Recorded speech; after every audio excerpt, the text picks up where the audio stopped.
माझं नाव दीपक कोंडीबा खरात, राहणार सवारवाडी। आज या ठिकाणी आमच्याकडे 50 ते 60 वर्षापासून काही सुविधा नव्हती।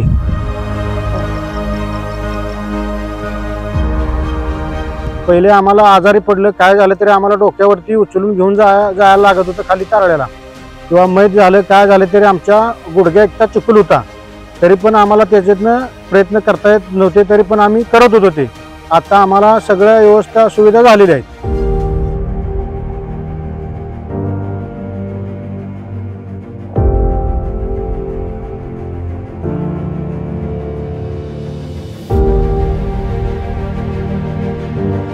पहिला आम्हाला इथून काही एखादं पेशंट वगैरे असलं तरी आम्हाला असं डालातून न्यावं लागत होतं, रोडची सुविधा नव्हती। आता कमीत कमी एक फोन केला तरी कमीत कमी कुठली वडाप गाडी वगैरे येते, त्यामुळे आम्हाला काय आता प्रॉब्लेम नाही।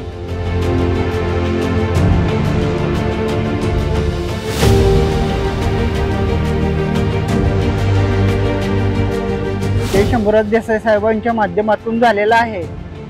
आता आधी जर काय आमच्या इकडं चिखलच हा पूर्ण स्मशानापर्यंत होता, आता एकदम व्यवस्थित आहे। डांबर आहे किंवा पाटील साहेब, सरपंच, ग्रामसेवक सर्व मंडळी आम्हाला सहकार्य चांगलं करतायत। पोलीस पाटील वगैरे सर्व सहकार्य चांगलं करतायत। ते माननीय श्री शंभूराज देसाई साहेबांनी आतापर्यंत रस्ता किंवा पाणी योजना असे रस्ते सगळे केले, पाणी वगैरे केले, आणि ते एकनाथ शिंदे साहेब मुख्यमंत्री या दोघांनी आमच्या खेडेगावातील लक्ष टाकलं, त्याच्यामुळे आतापर्यंत आमची सुविधा झालेली आहे। अजून काय आमचा प्रॉब्लेम नाही, ते आमच्यावरती लक्ष ठेवतात कायम, आणि त्यांच्या पाठीशी आम्ही नेहमी कधी पण उभं राहणार आहे।